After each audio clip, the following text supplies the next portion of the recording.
हर हर महादेव। बाबा भोलेनाथ की जय। बाबा भोलेनाथ को प्रसन्न करने के लिए आप भी सोमवार का व्रत कर रहे हैं तो शिव व्रत कथा को पढ़कर या सुनकर इस उपवास को पूर्ण करें। व्रत कथा। एक समय की बात है, किसी नगर में एक साहूकार रहता था। उसके घर में धन की कोई कमी नहीं थी, लेकिन उसकी कोई संतान नहीं थी। इसी कारण वह बहुत दुखी था।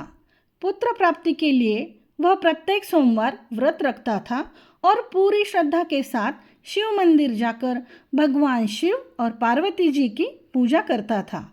उसकी भक्ति देखकर एक दिन माँ पार्वती प्रसन्न हो गई और भगवान शिव से उस साहूकार की मनोकामना पूर्ण करने का आग्रह किया। पार्वती जी की इच्छा सुनकर भगवान शिव ने कहा, हे पार्वती, इस संसार में हर प्राणी को उसके कर्मों का फल मिलता है और जिसके भाग्य में जो हो उसे भोगना ही पड़ता है। लेकिन पार्वती जी ने साहूकार की भक्ति का मान रखने के लिए उसकी मनोकामना पूर्ण करने की इच्छा जताई।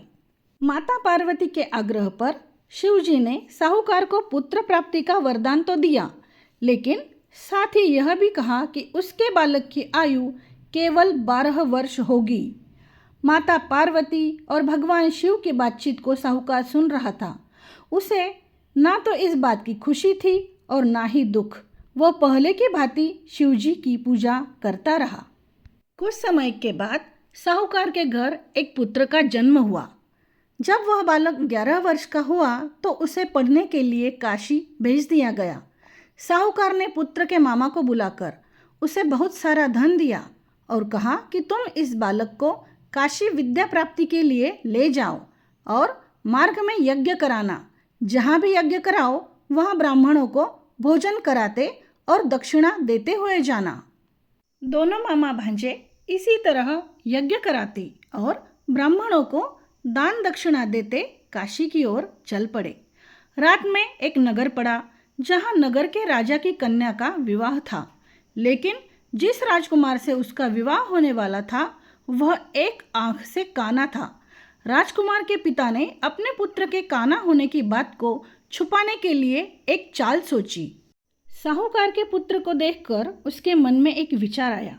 उसने सोचा, क्यों न इस लड़के को दूल्हा बनाकर राजकुमारी से विवाह करा दूं। विवाह के बाद इसको धन देकर विदा कर दूंगा और राजकुमारी को अपने नगर ले जाऊंगा। लड़के को दूल्हे के वस्त्र पहनाकर राजकुमारी से विवाह कर दिया गया, लेकिन साहूकार का पुत्र ईमानदार था। उसे यह बात न्याय संगत नहीं लगी। उसने अवसर पाकर राजकुमारी की चुन्नी के पल्ले पर लिखा कि तुम्हारा विवाह तो मेरे साथ हुआ है, लेकिन जिस राजकुमार के संग तुम्हें भेजा जाएगा वह एक आंख से काना है। मैं तो काशी पढ़ने जा रहा हूँ। जब राजकुमारी ने चुन्नी पर लिखी बातें पढ़ी तो उसने अपने माता पिता को यह बात बताई। राजा ने अपनी पुत्री को विदा नहीं किया, जिससे बारात वापस चली गई। दूसरी ओर साहूकार का लड़का और उसका मामा काशी पहुँचे और वहाँ जाकर उन्होंने यज्ञ किया। जिस दिन लड़के की आयु 12 साल की हुई उसी दिन यज्ञ रखा गया। लड़के ने अपने मामा से कहा कि मेरी तबीयत कुछ ठीक नहीं है। मामा ने कहा कि तुम अंदर जाकर सो जाओ। शिव जी के वरदान अनुसार कुछ ही देर में उस बालक के प्राण निकल गए। मृत भांजे को देखकर उसके मामा ने विलाप शुरू किया। संयोगवश उसी समय शिव जी और माता पार्वती उधर से जा रहे थे। पार्वती ने भगवान से कहा, स्वामी, मुझे इसके रोने के स्वर सहन नहीं हो रहा। आप इस व्यक्ति के कष्ट को अवश्य दूर करें। जब शिवजी मृत बालक के समीप गए तो वह बोले कि यह उसी साहूकार का पुत्र है जिसे मैंने 12 वर्ष की आयु का वरदान दिया। अब इसकी आयु पूरी हो चुकी है। लेकिन मातृभाव से विभोर माता पार्वती ने कहा कि हे महादेव, आप इस बालक को और आयु देने की कृपा करें, अन्यथा इसके वियोग में इसके माता पिता भी तड़प तड़प कर मर जाएंगे।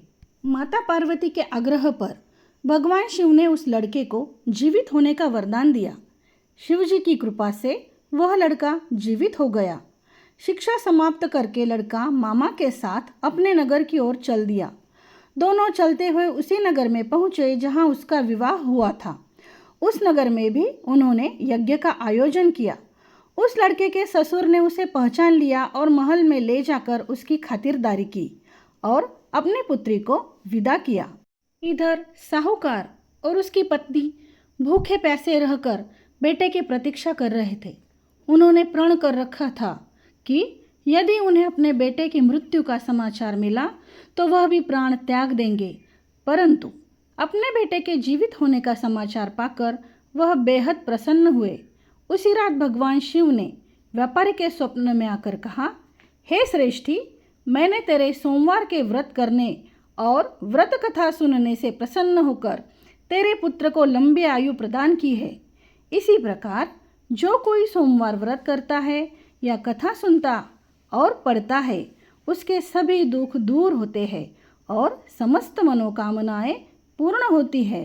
बोलो हर हर महादेव, बाबा भोलेनाथ की जय, शिव शंकर भगवान की जय, माता पार्वती की जय।